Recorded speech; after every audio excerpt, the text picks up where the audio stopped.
Merhaba arkadaşlar. Bugünkü çalışmada sizlerle bu süveterin yapımını paylaşacağım.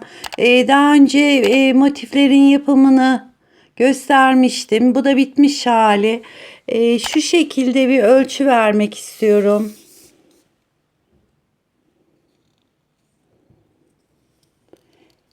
Eni 39,5 santim oldu. Şuradan boyunu da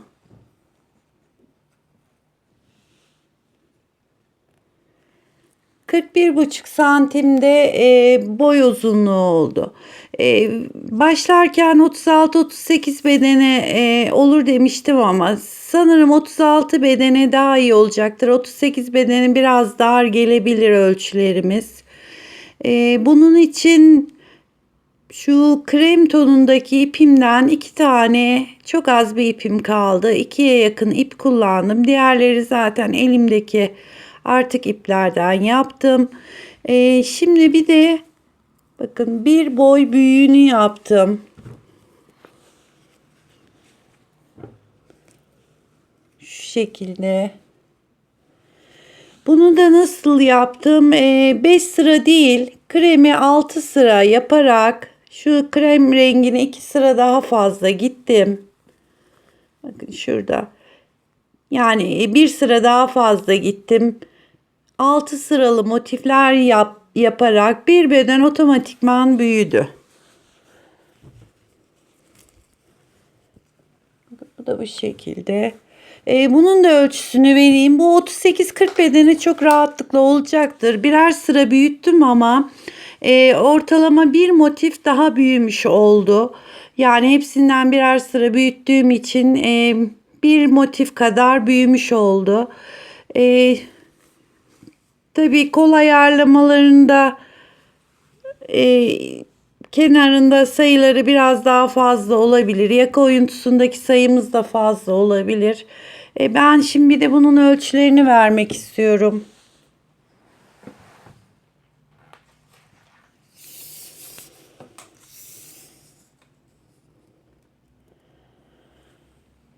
Bunun eni 49 santim.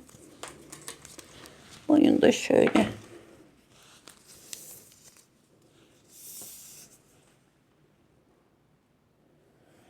Boyu da 44 santim oldu. Dediğim gibi yani iki türlü de çalışabilirsiniz. İsterseniz böyle bir sıra motifinizi büyüterek, isterseniz orijinaline 36 bedene göre yapmak isterseniz aynı bu şekilde videoda yaptığımız gibi yapabilirsiniz. Arka tarafı da böyle. Şimdi üstüne koyup, yani ne kadar görünüyor bilmiyorum. Yarım motif bu taraftan, yarım motif bu taraftan büyümüş oldu.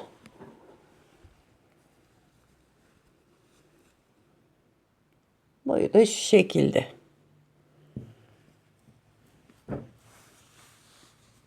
Şimdi bu süveterimizin yapımına geçelim. Merhaba arkadaşlar. Bugünkü çalışmamızda sizlerle bu sene vitrinlerde olan özellikle bir markanın vitrininde olan süveter çalışması yapacağız. Ön tarafımız böyle motiflerden oluşuyor. Bir önceki videoda bilmeyen arkadaşlar için bu kare motifin yapımını ve eklemesini gösterdim. Yani orayı seyrederek de motifleri yapabilirsiniz. Bu şekilde hazırlığımızı yapacağız. Şimdi şöyle bir ekran görüntüsünü alıp renklerin dizilimini bu şekilde ayarlayabilirsiniz. Ben ana renk olarak Alize Cotton Gold'un şu şekilde 67 numarasını kullandım. İpimiz 100 gram 330 metre uzunluğunda. Tığ numarası da 3,5. Aradaki renklerim, yani ben elimdeki renkleri değerlendirdim. Yeni renk almadım. Bu şekilde orijinaline yakın renklerde ayarlama yaptım. Ama siz yeni renk ilave alacaksanız mesela mor, şurada kullandığım mor daha lilaya bakıyor. Yeşil de daha canlı bir yeşil. Diğer renkler hemen hemen aynı. Şimdi bu motifimizi böyle ayarladıktan sonra omuz kısımlarının eklemesini yapacağız. Şimdi omuza gelen motiflerimiz şöyle son renk sırasını giderken bir sıra gidiyoruz. İkinci de karşılıklı iki köşeye yaparak motifimizi dikdörtgen şekle getiriyoruz. Şimdi onu ben tamamladım. Diğerinde bakın mor rengimle bir sıra tamamladım. Şimdi bir üst sıraya geçerken 3 zincir çektim. Buraya sadece 3 tane trabzan yapıyorum. Tığımı doladı. Diğer boşluğa geçip 3 trabzan daha yapıyorum. Bir sonraki boşluğa 3 tane daha.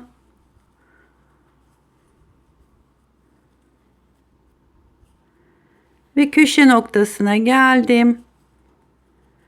Buraya da 3 trabzan yapıp bir tane zincir çekip ipimi kesiyorum.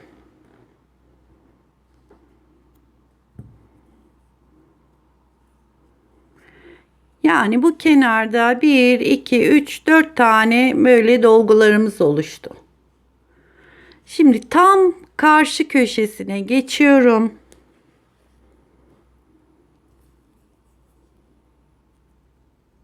İpime bir zincir çekerek kilitledim. Tam karşı köşesindeki köşe noktasına giriyorum.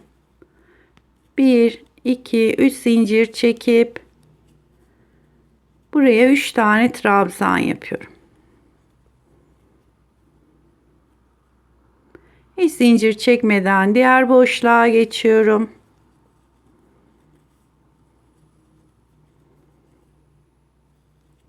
Ve bu kenarında üçer tane trabzanlarını tamamlıyorum. Son köşe noktasına geldim.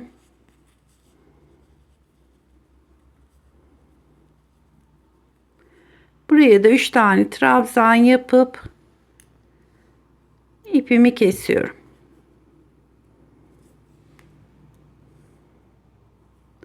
Gördüğünüz gibi motifimiz kareli dikdörtgen şeklini aldı. Şimdi bunu mor rengi bu tarafa, turuncuyu da bu tarafa ekleyerek birleştirmesini yapacağız.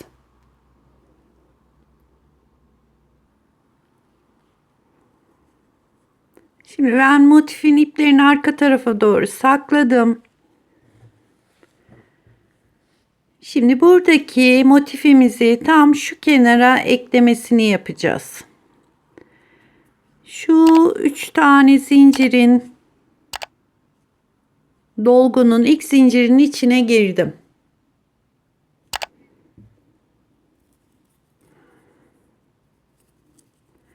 Krem renkli ipimi alıyorum. Buradan geçirdiğim bir tane zincir çekiyorum. Ve bu ipimi şöyle öreceğim ipin üstünden geçirdim. İkinci zincirim, bir kere daha geçiriyorum. Üçüncü zincirim. Yani bu ipi de şu zincirin içine saklamış olduk. Şimdi tığdan çıkardım. Motifimizin şu köşe noktasına girdim. İçinden geçirdim. Bir tane zincirle kilitliyorum. Daha sonra hemen yanındaki boşluğa girip 3 tane trabzan yapıyorum. Yine tığımdan çıkardım. Buradaki boşluğun içine girdim.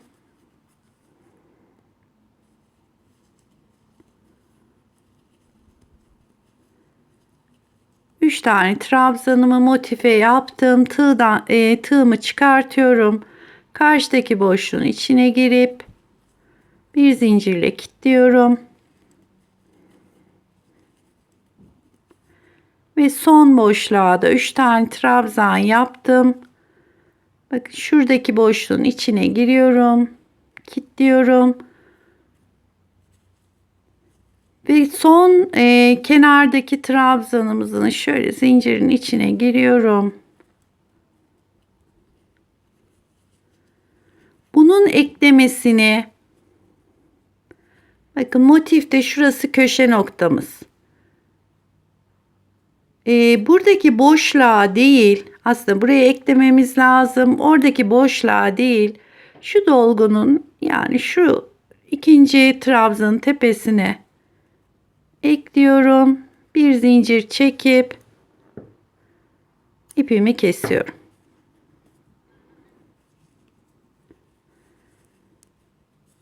Bakın şurası köşe noktası. 3 tane trabzanımız var. Arada boşluğumuz var. Yanındaki 3 tane trabzanın orta noktasına ekledim. Görüntümüz şu şekilde. Köşe noktasından bu birinci dolgumuz, ikinci dolgunun orta noktasına eklemiştik en son olarak. Diğer tarafı da bakın şu köşe noktasındaki trabzanımız, bunun ortasından başlayacağız.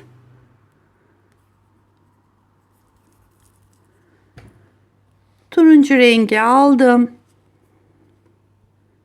Hemen ilk trabzanın tepesine girdim. İpimi geçiriyorum. Ve şöyle bir kere çevirdim.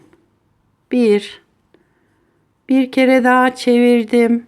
İkinci zincirim. Bir kere daha çeviriyorum. Ve bu da üçüncü zincirimiz. Tığdan çıkardım.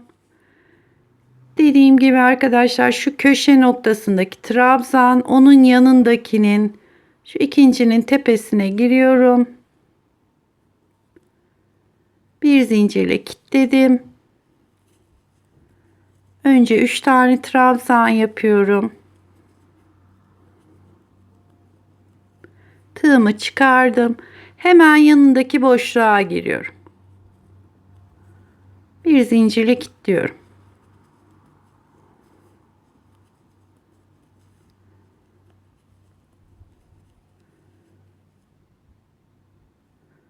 Diğer boşluğa girdim, kilitliyorum.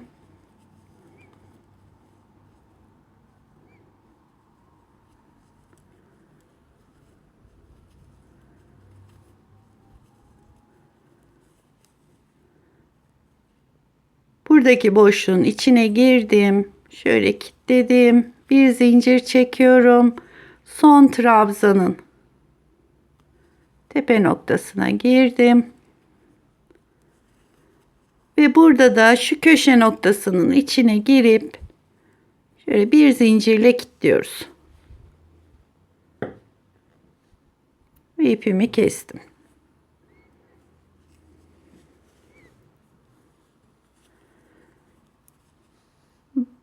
Bu tarafta da 3 tane, bakın morun içinde 3 tane trabzan var.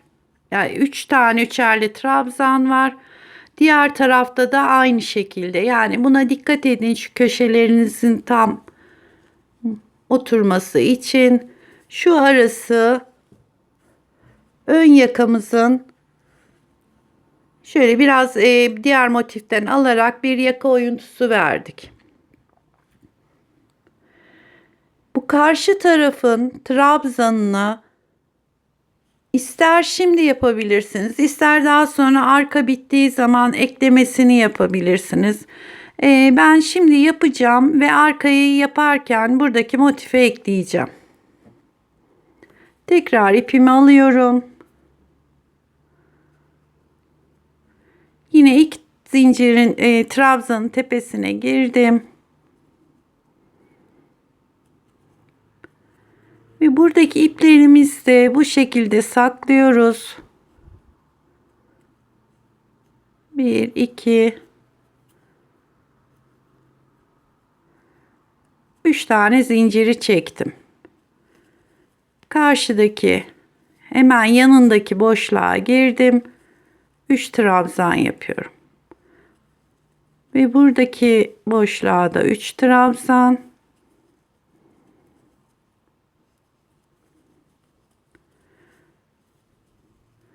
3 tane boşluğun içine trabzanlarımızı yaptık. Hiç zincir çekmeden şuradaki, burası tam bitim yeri, şöyle girdim ve buraya da bir tane trabzan yaptım. Bir zincir çekip ipimi kesiyorum. Aynı şekilde diğer motifin de bu kenarına yapacağız. Ve ön parçamız bu şekilde bitmiş olacak. Ben şimdi bu parçanın bir santimini vermek istiyorum.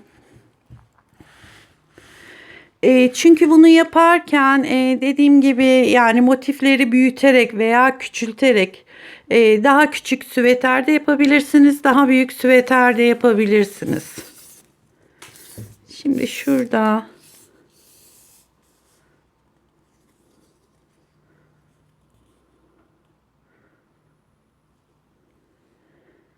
48 santim civarı, bu biraz da şöyle açacaktır. Şu alttaki parçamızın uzunluğu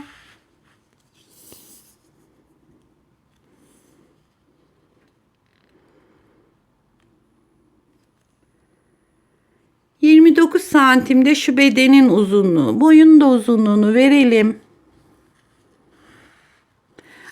Bitince de vereceğim ölçülerini ama şu anda bunu ayarlarken, çünkü büyütüp küçültmeyi yapabilirsiniz. 37 santimde omuza kadar olan uzunluğu. Daha bunun alt kısmına da lastik payı gelecek. Bu şekilde ön parçamız bitmiş oldu. Şimdi arkaya başlayacağız. Arkaya başlarken modelimiz sadece böyle trabzanlardan, yani bir dolgu, hep dolgu yaparak devam edecek. Arka zincirinde çekerken, şimdi motifleriniz daha büyük, süveteriniz daha büyük veya daha küçük olabilir. Bu kaç başlayacağınızı hesaplarken, bakın şimdi şuradaki, buraya bir trabzan olarak düşünün. 1, 2, 3, 4, 5. Şu birleşim yerine bir tane olarak hesaplıyorsunuz. 6, 7, 8, 9, 10. Bakın şu boşluk 11, 12, 13, 14, 15. Buradaki birleşim yerine bir tane yapılacak. 16, 17, 18, 19, 20.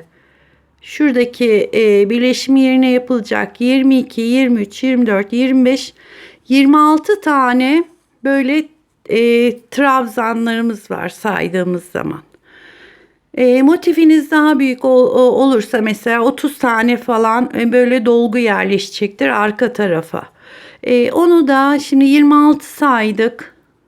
Tekrar ben bir sayayım. 1, 2, 3, 4, 5, 6, 7, 8, 9, 10, 11, 12, 13, 14, 15, 16, 17, 18, 19, 20, 21, 22, 23, 24, 25 ve şu köşe noktası 26.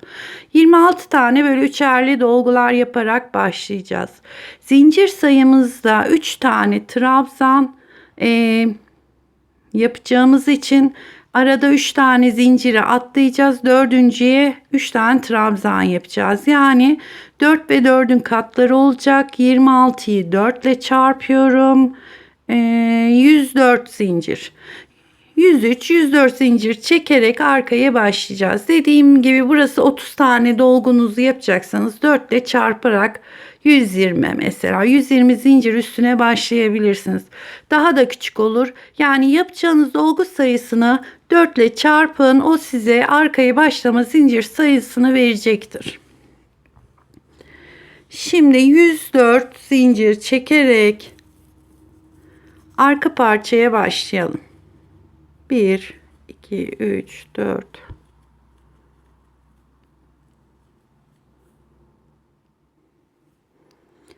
Şimdi ben zincirimi çektim.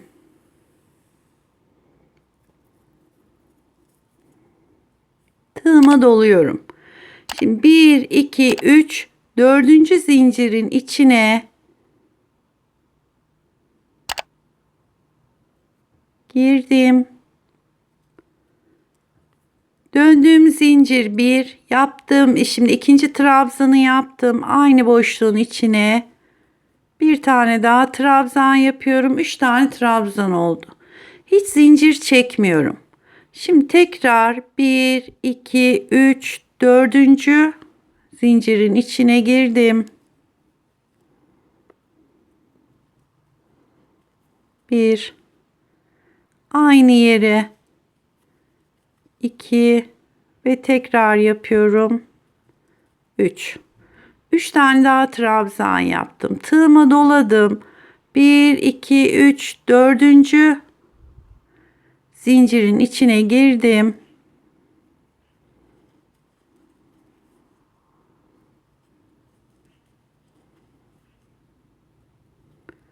3 trabzan daha yaptım. Hiç zincir çekmiyorum. 1, 2, 3, dördüncü zincirin içine giriyorum. Sıranın sonuna kadar bu şekilde devam edeceğim. Yani bu trabzanlarımızdan 1, 2, 3, 4, 26 tane olana kadar sıranın sonu denk gelecektir. Olana kadar devam edelim. Ben ilk sıra trabzanımı tamamladım. Sıranın sonuna da 3 tane trabzan yaparak bitirdim. Yani toplamda böyle 26 tane dolgum oluştu. Ama şimdi yine de şuradaki parçamıza şöyle bir ölçmek istiyorum. Bakın şöyle gerdiriyorum. Ve bu ön parçaya böyle çok az 1 santim kadar kısalığı var ama yukarı çıktıkça dolgumuzu açacaktır. Şimdi bu şekilde şu motifimiz, şu kol altı motifimiz olana kadar devam edeceğiz. Yani şu boya gelene kadar. Şimdi geri dönüşte de orayı da göstereyim. Sıranın sonuna kadar geldik. Burada 1, 2, 3 zincir çekiyorum. Tığıma doladım. Geri dönüyorum. Hemen şu yandaki boşluğun içine girip buraya bir tane boşluk yapmış olduk. Yine 3 tane trabzan. Zincir çekmeden diğer boşluğa geçiyorum.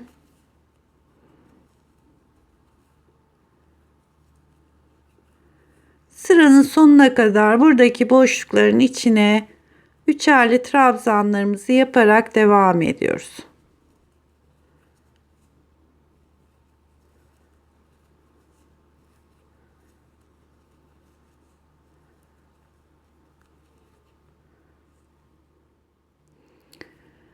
Sıranın sonuna geldim. Son dolgumu yaptım. Yine hiç zincir çekmeden tığıma doladım. Kenardaki zincirin içine girdim. Bir tane böyle trabzan yaptım. 1, 2, 3 zincir çekiyorum. Geri dönüyorum. Bir sıra dolgu, bir sıra boşluk, bir sıra dolgu, bir sıra boşluk olarak devam edecek. Şimdi buradaki boşluğun içine 2 tane daha trabzan yapıp çektiğimiz zincirle 3 tane trabzanımız oluyor. Diğer boşluğa geçiyorum. Ve bu şekilde kol altına ulaşana kadar arka bölümümüz bu böyle dolgularla devam edecek. Sıranın sonuna geldiğimiz zaman buradaki boşluğun içine 3 tane trabzan yapıp 3 zincir çekip kafes yaparak bir sonraki sıraya devam etmiş olacağız. Şimdi ben sıranın sonuna kadar geleyim, bir sıra daha göstereyim. Sıranın sonuna geldim. Boşluğa 3 tane trabzan yaptım. 1, 2, 3 zincir çekiyorum. Geri dönüyorum. Tığa doladım. Hemen ilk boşluğun içine trabzanımı yapıyorum.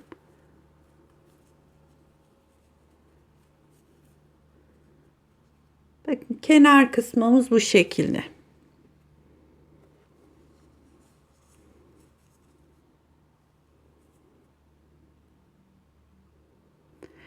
Şimdi bunu kol altına kadar kaç sıra yapacağız? Aslında ölçerek gitmek en daha doğru sonuç verir ama tereddütte kalıyorsanız kaç sıra yapacağımıza dair. Motifimiz 5 sıraydı. Zaten bakın 1, 2, 3, 4, 5, 6, 7, 8, 9, 10. Yani 10 sıra yüksekliğinde yaparsak büyük bir ihtimalle aynı şekilde denk gelecektir.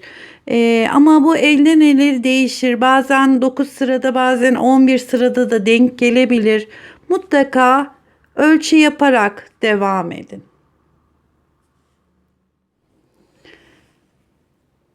Ben arka parçamı şöyle 10 sıra kadar ördüm.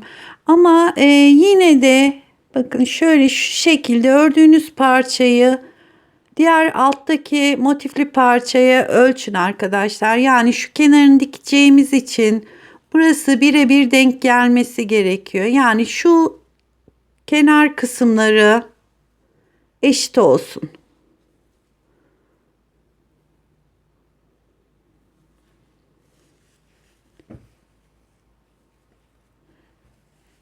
Şimdi burada da ön parçadaki gibi kol oyuntusu vereceğiz ama bu kadar bırakmayacağım parçayı. Mesela şu kenardaki köşe noktamızdaki üçlü trabzan ve şu yanındaki şuradan mesela arka parçayı şu kadar bir oyuntu bırakacağım. 1, 2, 3, 4 tane boşluk bırakıp diğer parçada 5. örneği yapacağım. Yani 1, 2, 3, 4 şuradan bakın şu şekilde yukarı doğru çıkacağım. Dolgu olarak da 1, 2, 3, 4. İsterseniz burada ipi koparabilirsiniz. Buradan başlayabilirsiniz. Ya da sık iğne ile de gelebilirsiniz. Ben burada ipimi koparmak istiyorum. Çünkü daha sonra kol kenarına zaten sık iğne gideceğiz. Onun için ekstradan bir sık iğne daha olsun istemiyorum. 1, 2, 3, 4, 5. boşluk. Hemen şu trabzanın tepesine giriyorum. Dolgu olarak da 4 tane böyle dolgumuz var. Bakın 1, 2, 3, 4, 5. boşluğa trabzan yapacağım.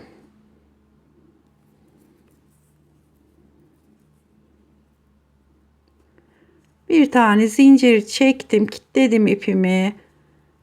1, 2, 3 zincir çekiyorum. Buradaki boşluğumuzun içine 2 tane daha trabzan yapıp 3 tane trabzan yapmış oldum. Ve devam ediyorum sıranın sonuna kadar.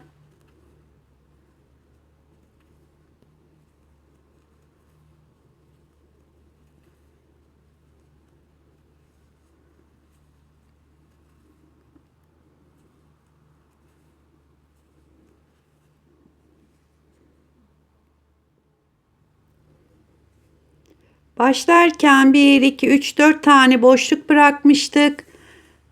5. boşluktan trabzan yaparak geldik. Ve sıranın sonunda da 1, 2, 3, 4 tane boşluğumuzu bırakacağız. 5. boşluktaki trabzanı yapıp geri döneceğiz. Böyle bir kol altı bıraktım. Yine aynı şekilde artık bundan sonra dümdüz devam ediyor. 3 zincir çektim, geri döndüm. Hemen şuradaki ilk boşluğun içine girerek trabzanlarıma devam ediyorum.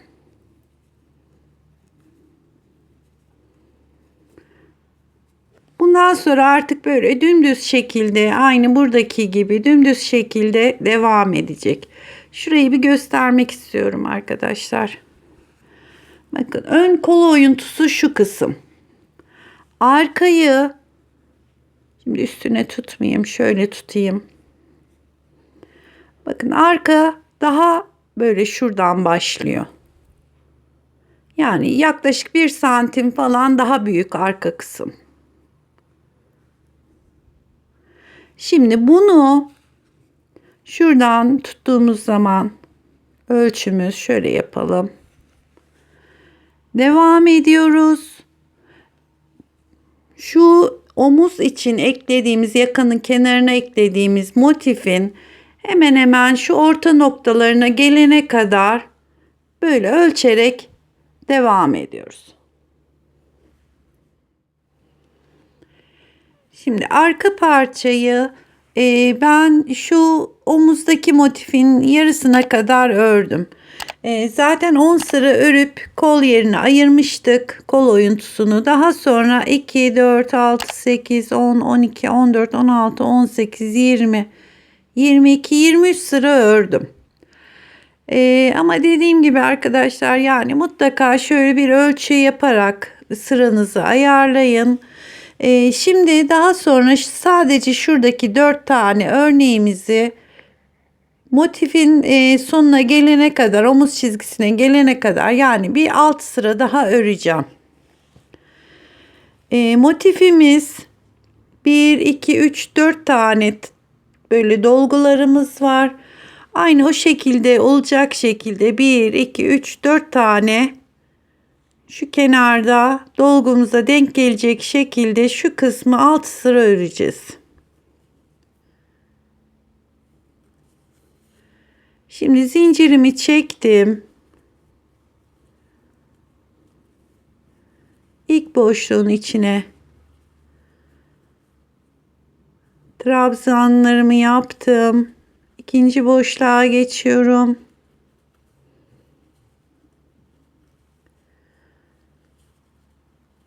Üçüncü boşluğa da yapıp dördüncü boşluğa şöyle içine değil de şuradaki zincirin iç tepe noktasına giriyorum. Bu da dördüncü dolgumuz olacak şekilde ayarladım.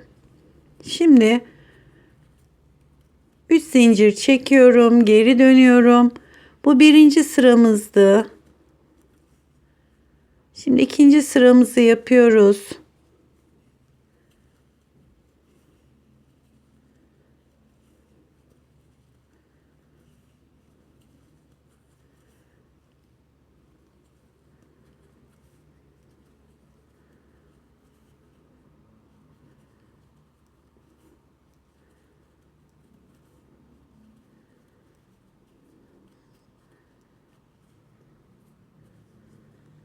Birinci sıramızı yaptık. İkinci sıramızı yaptık. Şimdi 3, 4, 5. sıraları da örüyoruz.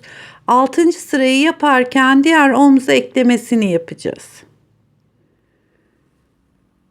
1, 2, 3, 4, 5 sıra ördüm. Şimdi 6. sıraya geldik. 1, 2, 3 zincir çekiyorum. Şimdi şuradaki omuzdaki motifin zincirin içine girebilirsem arkadaşlar.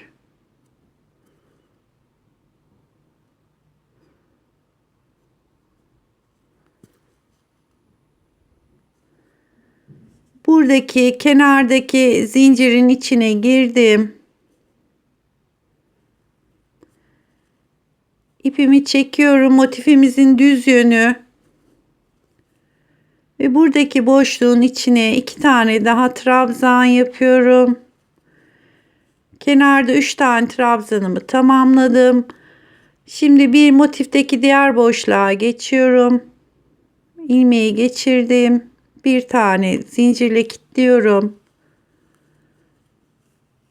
Şimdi 3 tane daha trabzan yapıyorum. Buradaki boşluğun içine girdim.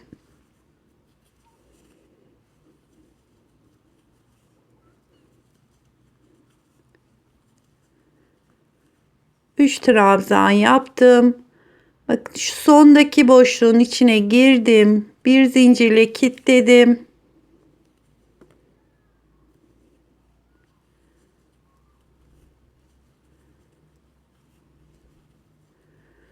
Dört tane trabzan yapıp şu kenardaki zincirin içine girip bunu da buraya kilitliyorum ve bir zincir çekip ipimizi kesiyorum. 10 eklememizi de tamamladık. Şimdi diğer tarafı eklemesini yapacağız. Onu da aynı şekilde alttan 1 2 3 4 tane motifi dolguyu kenarındaki boşluktan başlamıştık. Burada da aynı şekilde 1 2 3 4 şuradaki zincirin içine giriyorum.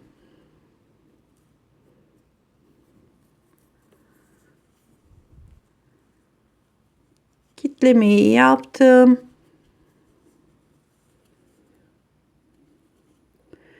Üç zincirle yukarı çıktım ve buradaki boşluğun içine giriyorum. Daha sonra diğerine.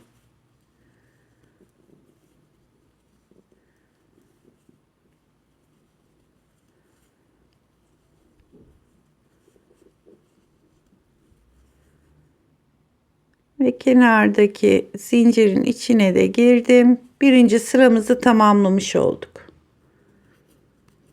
3 zincir çekiyorum, geri dönüyorum.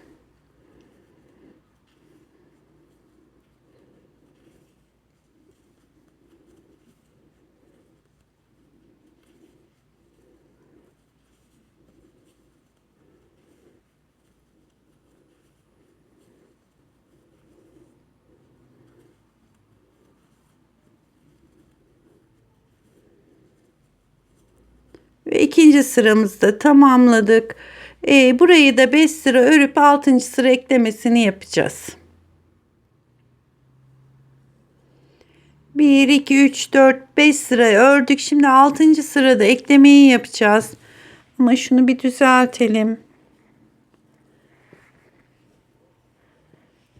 Evet, şurası ön yüzümüz.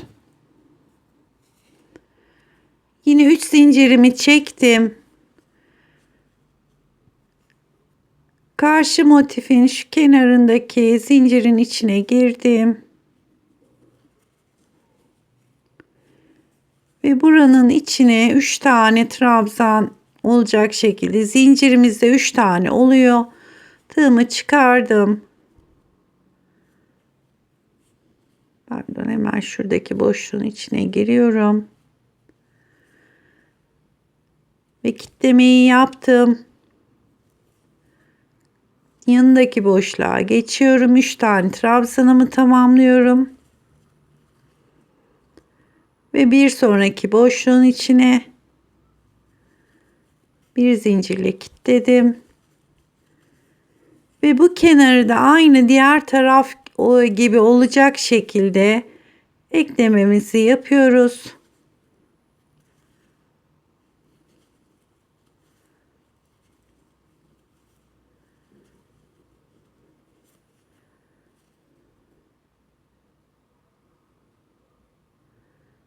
Şurada da zincirin içine giriyorum.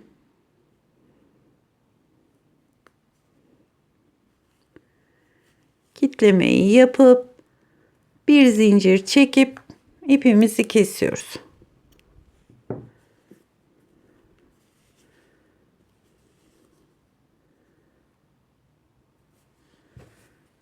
Diğer tarafımız da aynı şekilde. Şimdi şöyle bir omuzumuzu, şurası eklediğimiz yer.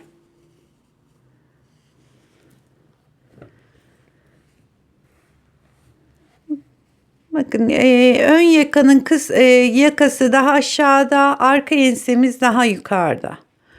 Şimdi bunu tamamladıktan sonra hemen arka tarafını çeviriyorum. Şu kısmının dikişini yapacağız.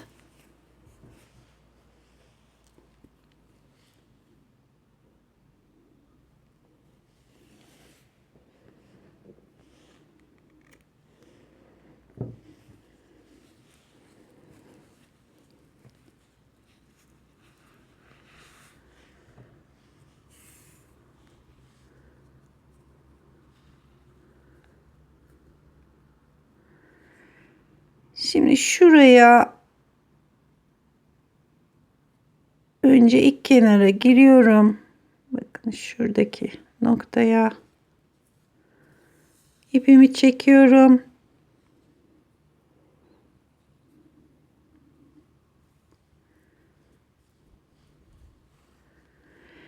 Ve şuradaki ipi saklama payını verecek kadar, yani bu ipi yürüteceğiz. Şuraya bir düğüm atıyorum. Daha sonra hemen yine aynı yerden giriyorum.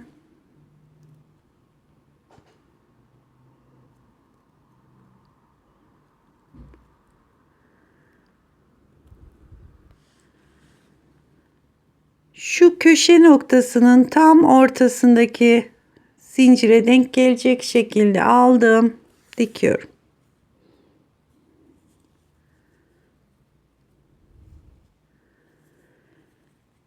Yine bu kenardaki zincirden içine giriyorum ve karşılığındaki, bakın şöyle iki katını alarak, şurada V'lerimiz var, onu aldım.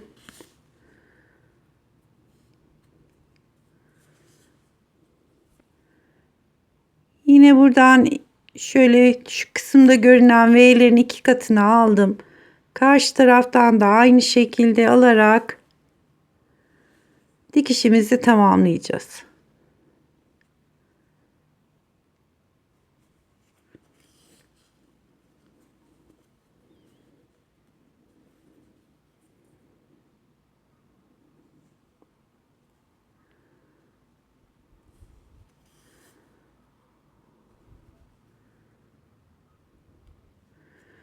Özellikle zincirin içine giriyorum. Yani şuradaki boşluklara girmiyorum ki şu aralar açılmasın.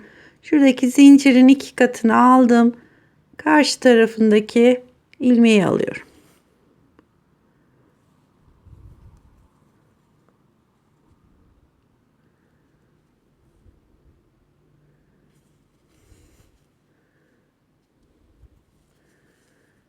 Ön yüzümüzdeki görüntümüz de şu şekilde olacak. Şimdi ben burayı şu köşe noktasına kadar tamamlayayım.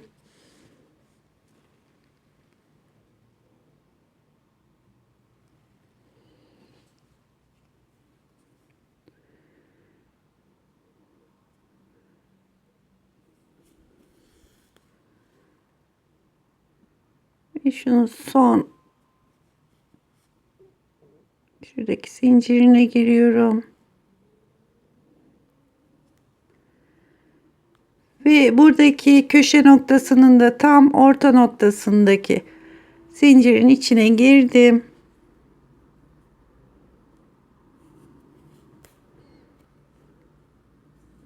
Ve tamamladım. Şimdi buraya bir kere daha aynı yerden geçiyorum.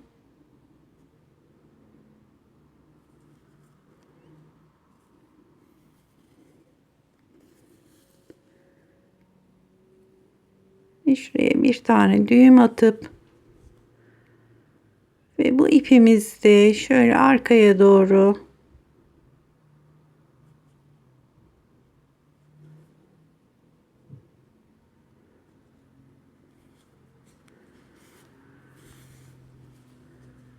yürütüp kesiyorum.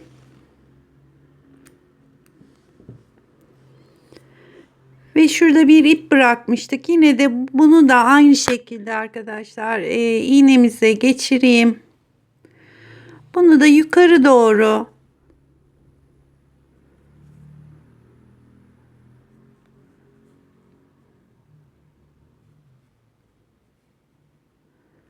o kadar sıkı örmüşüm ki zincirleri. Bakın bunu da yine şu şekilde yukarı doğru götürüyorum.